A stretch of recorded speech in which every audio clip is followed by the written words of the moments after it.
نحمده ونصلي على رسوله الكريم أما بعد أعوذ بالله من الشيطان الرجيم بسم الله الرحمن الرحيم يا أيها الذين آمنوا اركعوا واسجدوا واعبدوا ربكم وافعلوا الخير لعلكم ترحمون. وعن عبد الله بن عمر رضي الله تعالى عنهما قال قال رسول الله صلى الله عليه وسلم المسلم أخو المسلم لا يظلمه ولا يسلم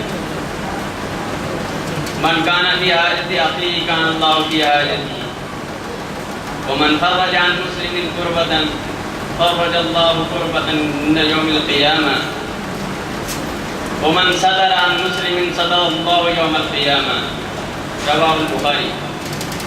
وعن أبي هريرة رضي الله تعالى عنه قال قال رسول الله صلى الله عليه وسلم أتدرون ما المفلس؟ قالوا المفلس فينا من لا درهم له ولا دينار. فقال رسول الله صلى الله عليه وسلم المفلس من أمتي يأتي يوم القيامة بصلاة وصيام وزكاة ويأتي قد شتم هذا وقذف هذا وأكل مال هذا وشتم هذا وسفك دم هذا وضرب هذا فيعطى هذا من حسناته وهذا من حسناته فإن فنيت حسناته قبل أن يقضى ما عليه أخذ من خطاياهم فطرحت عليه ثم طرح في النار. رواه مسلم. أو كما قال عليه الصلاة والسلام صدق الله العظيم وصدق رسوله النبي الكريم.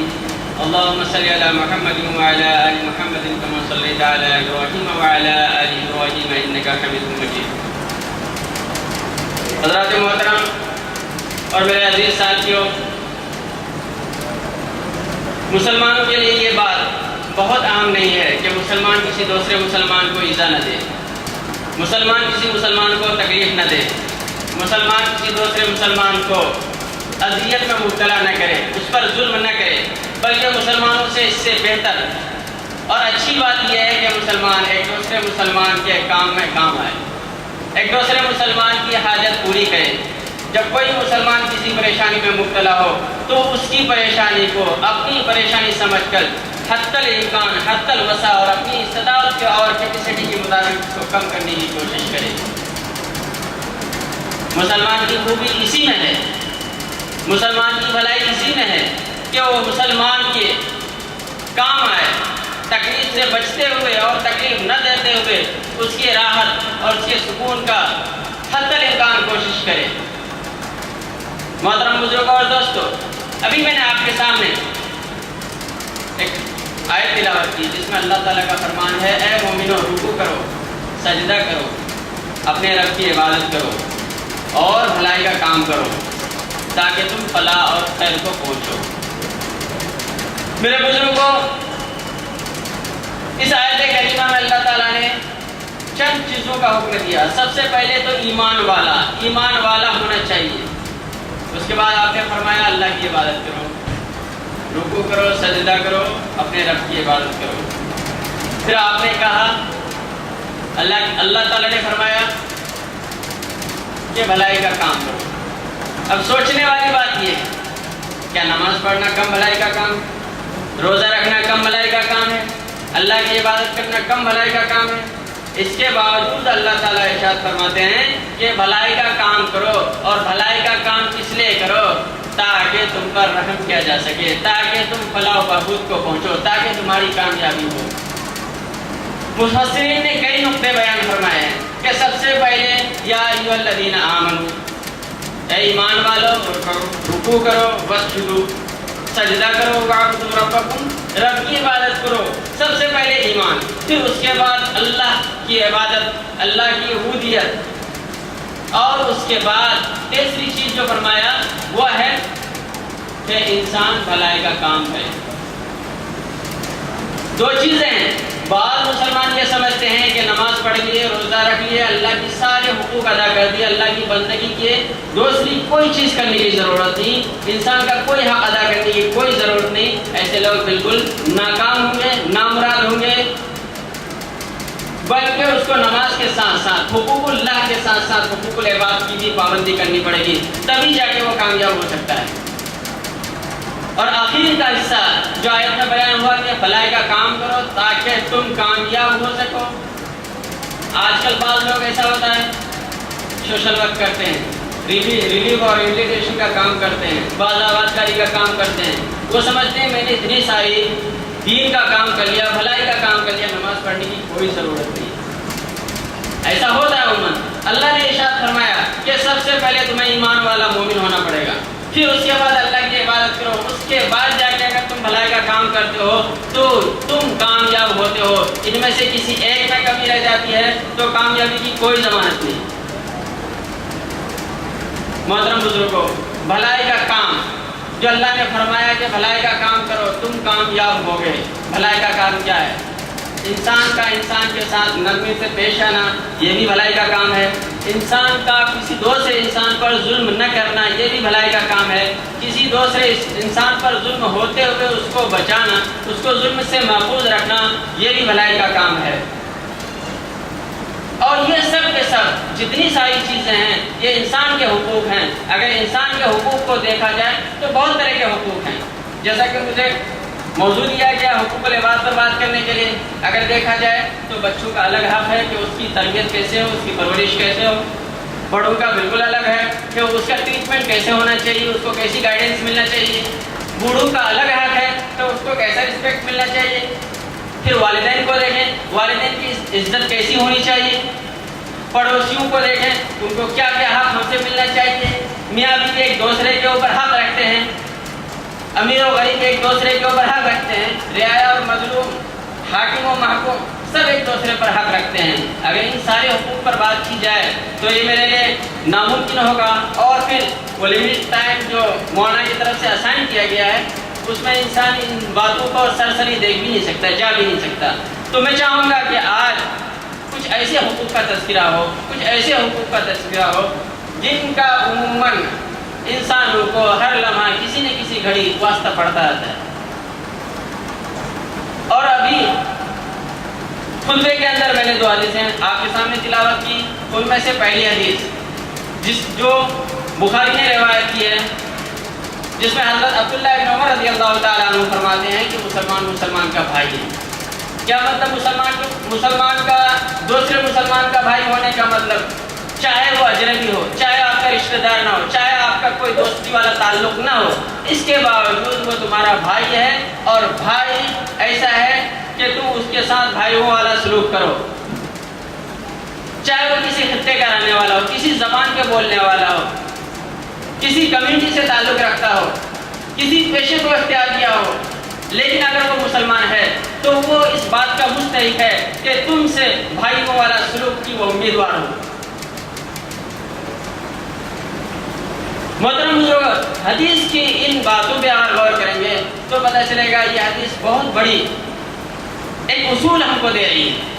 اگر ان اصولوں کو ہم چلیں گے تو انشاءاللہ ہر جگہ کامیاب ہوں گے۔ اگر ان اصولوں کو اپنائیں گے تو ہمیشہ شاداں و فرحاں رہیں گے۔ اگر ان اصولوں کو نظر انداز کریں گے جیسا کہ آج کل ہو رہا ہے تو ہم ناکام و نامراد ہوں گے۔ اللہ کے رسول صلی اللہ علیہ وسلم نے فرمایا کہ مسلمان دوسرے مسلمان کا بھائی ہے۔ اب بھائی ہونے کا تقاضا یہ ہے کہ وہ اس پر کبھی ظلم نہیں کرتا، اس کی حق تلفی نہیں کرتا، اس کو کبھی ایذا نہیں دیتا، اس کو کبھی کسی دوسرے دشمنوں کے حوالے نہیں کرتا، کبھی اس کو بے یار و مددگار نہیں چھوڑتا۔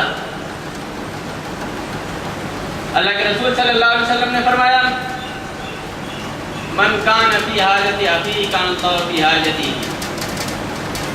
کہ جو مسلمان کسی دوسرے بھائی کی حاجت میں، دوسرے بھائی کے کام میں مشغول ہو، اللہ تعالیٰ اس کی حاجت روائی میں ہوں گے، اللہ تعالیٰ اس کے کام کو اور اس کی مرادوں کو پورا کرتے رہیں گے۔ یہ آج دیکھا گیا ہے، جو لوگ بھی کسی غریبوں کے تعاون میں مصروف رہتے ہیں، کسی بھی وکٹم کے کام میں مصروف رہتے ہیں، تو ان کے کام بہت آسانی سے، بہت سہولت کے ساتھ نکلتے رہتے ہیں، جبکہ وہ لوگ جو دوسروں کو بالکل دھیان نہیں دیتے، دوسروں کو بالکل اگنور کرتے رہتے ہیں، وہ ہر جگہ، ہر نئی جگہ تو کہیں نہ کہیں جا کے وہ پھنس جاتے ہیں، اور ایسا پھنستے ہیں کہ پھر اس سے نکلنا مشکل ہو جاتا ہے۔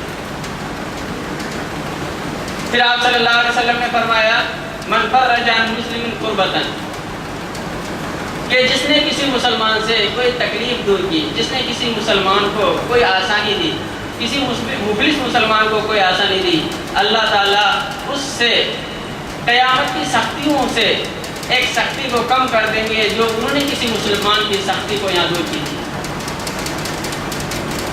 یہ بہت بڑی حدیث ہے، چاہیے کہ ہم سب ان چیزوں پہ عمل کریں۔ اللہ کے رسول صلی اللہ علیہ وسلم نے اور ایک حدیث میں فرمایا، من یسر علی معسر یسر اللہ علیہ فی الدنیا والآخرہ، جس نے کسی مفلس کو، کسی تنگ دست کو دنیا کے اندر آسانی دی، اللہ تعالیٰ دنیا میں بھی اس کا کام آسان کریں گے اور آخرت میں بھی اس کا کام آسان کریں گے۔ ایک دوسری حدیث میں اسی موضوع کو، جو حدیث روایت کی گئی ابو داؤد کے اندر، آپ صلی اللہ علیہ وسلم نے فرمایا، الراحمون یرحمہم اللہ،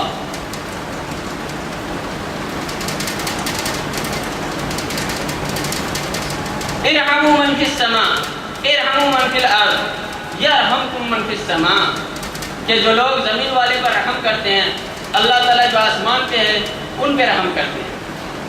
میرے محترم بزرگوں دوستو، ہم حدیث پڑھ رہے ہیں، ہم حدیث کا ترجمہ دیکھ رہے ہیں، لیکن سچی بات یہ ہے، جیسے مولانا نے شروع میں بھی فرمایا کہ صرف حدیث کا پڑھ لینا یا آپ صلی اللہ علیہ وسلم کی صفات کا تذکرہ کر لینا یہ ہمارے لیے کافی نہیں، بلکہ اصل تو یہ ہے کہ ان حدیثوں کو پڑھیں، ان پر غور و فکر کریں، ان پر تدبر کریں، اور ان احادیث کے جو مضامین ہیں، جو احادیث ہم سے چاہتی ہے، ان چیزوں کو اپنے اندر لائیں اور پھر ہم اپنی زندگی میں لائیں، ان کو اصول بنائیں، پھر انشاءاللہ کامیاب ہوں گے۔ اللہ کے رسول صلی اللہ علیہ وسلم کے الفاظ کو اگر زندگی میں ہم لاتے ہیں تو ہم بالکل کامیاب ہوں گے۔ اللہ کے رسول صلی اللہ علیہ وسلم نے فرمایا کہ مسلمان جو بھی ہے وہ دوسرے مسلمان کا بھائی ہے۔ اگر اس کو سامنے رکھیں اور دنیا کی تاریخ، 100 سالہ تاریخ کو ہم دیکھیں تو پتہ چلے گا بہت ساری جگہوں پہ جنگ و جدال ہو رہا ہے۔ خلافت عثمانیہ ختم ہو گئی کس بنیاد پر؟ کہ دوسروں نے سمجھا دیا مسلمانوں کو کہ تم عرب ہو، تمہارے اوپر غیر عرب حکمراں کیوں ہیں؟ تم فلاں قبیلے سے ہو، تمہارے اوپر جو حکمراں ہیں وہ فلاں قبیلے سے حکمراں ہیں۔ دشمنوں نے یہ حربہ اپنایا اور اپنوں نے ان دشمنوں کے حربوں کو نہیں سمجھ پائے اور دشمنوں کی چال کے مطابق چلنے لگے۔ ایسا ہوا کہ پوری خلافت ٹوٹ گئی، اور آج بھی دشمن اسی حربے کو اپناتا ہے اور مسلمانوں کو ہر جگہ سے ذلیل و خوار کرنے کے تلے کے در پہ ہے۔ آج 54 سے 56 مسلم ممالک ہیں، لیکن کسی کامن ایشوز پر آج سارے مسلم ممالک کسی ایک اسٹیج پر جمع کیوں نہیں ہوتے ہیں؟ صرف یہی ہے کہ جس اصول کو آپ صلی اللہ علیہ وسلم نے بیان فرمایا تھا کہ چاہے وہ مسلمان کسی پیشے کا ہو، کسی زبان کا ہو، کسی خطے کا ہو، کسی بھی جگہ کا ہو، کم علم ہو، زیادہ علم رکھنے والا ہو، جو بھی ہو وہ تمہارا بھائی ہے۔ آج ہم مسلمانوں نے ان اصول کو اپنایا نہیں بلکہ بالکل بھول گئے، جس کی وجہ سے ہم ہر جگہ ہزیمت اور رسوائی کا سامنا کرتے ہیں۔ اگر یہ اصول آ جائے ہمارے اندر، اگر یہ اصول آ جائے ہمارے اندر تو انشاءاللہ پھر وہی زمانہ لوٹ کے آئے گا جس زمانے میں اللہ تعالیٰ نے صحابہ کے بارے میں بشارت دی تھی کہ اشداء علی الکفار رحماء بینہم، کہ صحابہ کیسے تھے؟ کفار کے مقابلے میں بہت سخت ہوا کرتے تھے، دشمنوں کے مقابلے میں بہت سخت ہوا کرتے تھے، لیکن جب کہیں بھائی کا مسئلہ آ جاتا تھا، بھائی کا معاملہ آ جاتا تھا تو اس کے ساتھ بالکل ایسا سلوک کرتے تھے کہ جس کو قرآن نے رحماء کہا، یعنی اس سے بڑھ کر کے نرمی کا کوئی معاملہ، رحم دلی کا معاملہ انسان کر ہی نہیں سکتا۔ بولنے کے لیے اسٹیج پہ، دوسری جگہ پہ، آپسی گفتگو میں ہم بول لیتے ہیں کہ ایک مسلمان دوسرے مسلمان کا بھائی ہے، لیکن جب پریکٹیکلی یہی کام ہمارے سامنے آتا ہے تو پھر ہمارا کیا حال ہوتا ہے وہ ہم اپنے آپ کو جھانک کر کے دیکھ سکتے ہیں۔ کیا ہم اس پر کاربن ہوتے ہیں، اس پر عمل کرتے ہیں، یا ہمارا معاملہ کوئی اور ہوتا ہے؟ اگر ہمارا معاملہ اس جگہ کوئی اور ہوتا ہے تو پھر ہمیں بہت اچھی طریقے سے سوچنا چاہیے کہ رسول اللہ صلی اللہ علیہ وسلم نے فرمایا جن چیزوں کو کرنے کے لیے ہم اس سے کتنے دور ہیں، اور آپ صلی اللہ علیہ وسلم نے آگے فرمایا کہ جو کسی مسلمان کی حالت روائی کرے گا اللہ تعالیٰ اس کی حالت روائی کرے گا۔ جو کسی مسلمان کو کسی جگہ، کسی مفلس مسلمان کو، کسی تنگ دست مسلمان کو، کسی پریشان حال مسلمان کو کسی جگہ نرمی برتے گا، اللہ تعالیٰ اس کے ساتھ دنیا میں بھی نرمی کا معاملہ کریں گے اور آخرت میں بھی نرمی کا معاملہ کریں گے۔ دوسری حدیث میں اللہ کے رسول صلی اللہ علیہ وسلم نے فرمایا کہ جو آدمی کسی تنگ دست مسلمان کو تھوڑی دیر کے لیے راحت دیتا ہے، مان لیجیے وہ تنگ دست ہے، آپ کے کچھ پیسے ان کے پاس ہیں، آپ تقاضا کر رہے ہیں میرے پیسے واپس کرو، لیکن وہ کر نہیں پا رہا ہے، آپ یہاں تھوڑی ان کو اور موقع دے دیا، تھوڑا اور وقت دے دیا، یہ اس کا ایک حق، مسلمان کا ایک حق ہے کہ تھوڑا اور آپ موقع دیتے رہیں۔ آپ کوئی لین دین کر رہے ہیں تو آپ لیے جتنا اتنا دے دیں، یہ اچھا ہے، لیکن حضور صلی اللہ علیہ وسلم نے فرمایا کہ نہیں، مومن کا حق کیا ہے؟ زن و ارجح، کہ دو تولو لیکن تھوڑا اور جھکا کے دو، تھوڑا زیادہ دو۔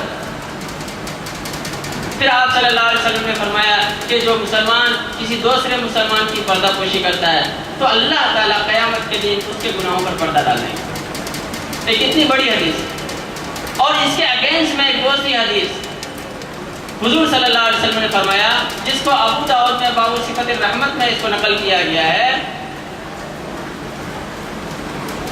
اللہ کے رسول صلی اللہ علیہ وسلم فرماتے ہیں کہ جس نے کسی مسلمان کو اس کے کسی ایسے گناہ سے آڑ دلایا جس گناہ سے وہ توبہ کر چکا ہے، لم یمت حتی یعلمہ، کہ وہ مرے گا نہیں تاکہ اس گناہ میں خود مبتلا نہ ہو جائے۔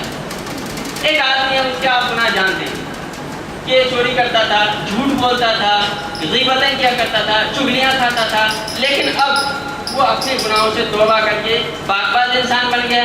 اس کے باوجود ہم اس کو تانا دے رہے ہیں کہ تمہارا پاس ہم کو اچھی طرح معلوم ہے، کتنا کلیئر ہے، تم کس طریقے سے تھے ہم کو اچھی طرح معلوم ہے، زیادہ پاک باز بننے کی کوشش مت کرو، زیادہ اپنے آپ کو بہت صوفی مت دکھاؤ، نیک مت بنو، ہم جانتے ہیں تم کیسے تھے۔ اس کے گناہوں کی تشہیر کر رہا ہے اور ان کو، اس شخص کو ان پرانے گناہوں سے جس سے وہ توبہ کر چکا ہے، بار بار اس کو شرم دلا رہا ہے، بار بار اس کو عار دلا رہا ہے، جگہ بہ جگہ اس کو ذلیل کر رہا ہے ان گناہوں کی وجہ سے۔ تو آپ صلی اللہ علیہ وسلم نے فرمایا کہ ایسا شخص، آپ صلی اللہ علیہ وسلم نے فرمایا کہ ایسا شخص مرنے سے پہلے ان ساری گناہوں میں مبتلا ہوگا، اس لیے کہ اللہ معاف کر چکا اس کو۔ اللہ خود فرماتا ہے میں معاف کر چکا، اس کے نامہ اعمال سے ایسے گناہوں کو مٹا چکا ہوں، اس کے سیاہ کارناموں پہ میں مغفرت کی چادر ڈال چکا ہوں۔ تو تم کون ہوتے ہو اس کے گناہوں کو بار بار تشہیر کرنے والے، بار بار اجاگر کرنے والے، لوگوں کے سامنے اس کو بے عزت کرنے والے؟ اگر یاد رکھو تم ایسا کرتے رہے، اس خبیث عمل سے باز نہیں آؤ گے، تو یاد رکھو تم مرنے سے پہلے ان گناہوں میں مبتلا ہو کے رہو گے۔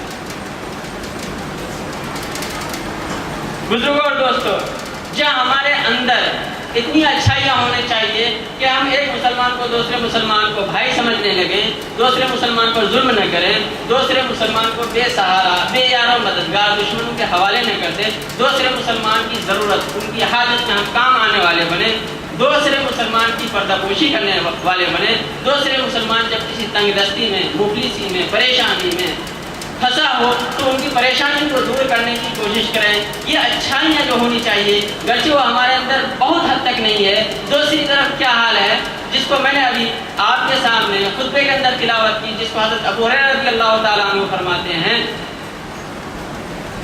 آپ صلی اللہ علیہ وسلم نے صحابہ کو مخاطب کر کے فرمایا، صحابہ جانتے ہو مفلس کون ہے؟ صحابہ نے عرض کیا کہ مفلس ہم میں وہ ہے جس کے پاس کوئی مال نہیں ہو، کوئی متاع نہیں، کوئی درہم نہیں۔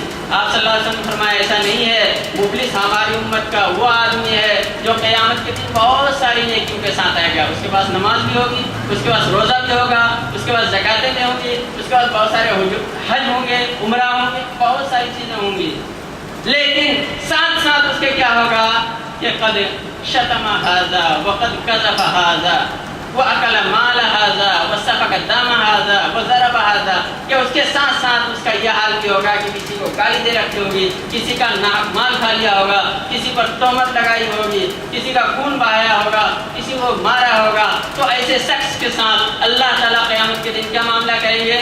فَيُعْطَى حَسَنَاتُهُ فَيُعْطَى هَذَا مِنْ حَسَنَاتِهِ، کہ شخص کو اس کے نیکیوں سے دیا جائے گا، جس کو اس نے گالی دی تھی، جس کو اس نے مارا تھا۔ فَيُعْطَى هَذَا مِنْ حَسَنَاتِهِ، دوسرا شخص آئے گا اور کہے گا کہ اس نے مجھے گالی دی تھی، میرے اوپر تہمت لگائی تھی، اللہ تعالیٰ اس کی نیکیاں اس کو دے دیں گے، لے کے جا۔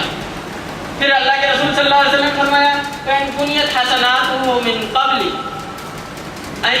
أَن يُقْضَى مَا عَلَيْهِ، اس سے پہلے کہ اس کے جو اوپر جو دیت ہے، جو اس پر قرضہ ہے گالی دینے کا، تو یہ سب ختم ہونے سے پہلے اس کے حسنات ختم ہو جائے، اس کے حسنات ختم ہو جائے۔ اللہ کے رسول صلی اللہ علیہ وسلم نے فرمایا کہ وہ جو دوسرے گناہ گار اس سے حق لینے کے لیے آئے ہیں، ان کے جو گناہ ہوں گے وہ خطا ان سے لے کر کے ان کے اوپر ڈال دیا جائے گا، اور یہ شخص آخر میں جہنم میں پھینک دیا جائے گا۔ آج مجموعی اعتبار سے مجموعی اعتبار سے دیکھا جائے تو ماشاءاللہ ہم مسلمانوں کے اندر اللہ کی بندگی کے تئیں بیداری ہے، لیکن معاملات کے بارے میں، حقوق العباد کے بارے میں، دوسرے لوگوں کو تکلیف دینے کے بارے میں کے تعلق سے ہمارا کیا رویہ ہم خود دیکھ سکتے ہیں۔ کتنے حد تک ہم دوسرے کے حقوق کو ادا کرتے ہیں، کہاں ہم گالی دینے سے بچتے ہیں، کہاں ہم چغل خوریوں سے بچتے ہیں، کہاں کسی کے تہمت لگانے سے بچتے ہیں۔ اگر دیکھا جائے تو شاید کوئی مسلمان خواجہ ہو، اس لیے ہم سب کو زیادہ سے زیادہ دعا کرنی چاہیے کہ اللہ تعالی ہم سب کے اندر حسنات کو بھر دے، اور جو برائیاں ہیں ان برائیوں کو ہم سے دور کرے۔ انہی چند باتوں کے ساتھ میں اپنی بات کو ختم کرتا ہوں۔ جزاکم اللہ خیرا۔